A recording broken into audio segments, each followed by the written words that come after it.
இப்போ ரீசெண்டாக வந்துட்டுருக்க எல்லா ஃப்ரிட்ஜுமே பார்த்தீங்கன்னா டிஜிட்டல் இன்வெர்ட்டர், ஸ்மார்ட் இன்வெர்ட்டர் இந்த மாதிரி ஃப்ரிட்ஜு தான் வருது. ஸோ இப்போ மெயினாக இவங்க எனக்கு கம்பெனிக்காரங்க மென்ஷன் பண்ணுறது என்னென்னு பார்த்தீங்கன்னா, ஸ்டெபிலைசர் ஃப்ரீ ஆப்ரேஷன் அப்படின்ற மாதிரி கொடுக்குறாங்க.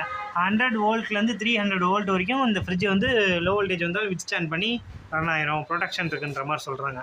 அப்படின்னா ஸ்டெபிலைசர் தேவையில்லை தானேன்னு கேட்டிங்கன்னா, ஆமாம் தேவையில்லை.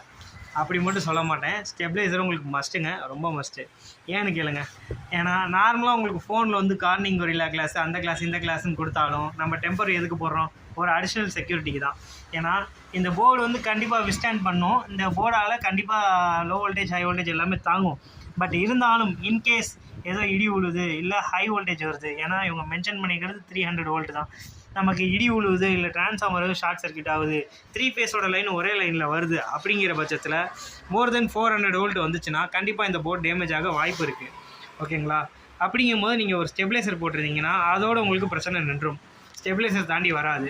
ஸ்டெபிலைசர் அதிகபட்சமான விலையே உங்களுக்கு 1500 தான் ஃப்ரிட்ஜுக்கு வரும். ஓகேங்களா? 1500 2000 அது உங்கள் காஸ்ட் வைஸ் படி. ஆனால் இந்த ஃப்ரிட்ஜோட பிசிபி பார்த்தீங்கன்னா மோர் தென் 4000 to 5000 வரும். அப்படிங்கும் போது ஸ்டெபிலைசர் ஒன்று வாங்கி போடுறது very very very important. So அதையும் தாண்டி போட மாட்டேன்னா அது உங்கள் இஷ்டம். பாய்.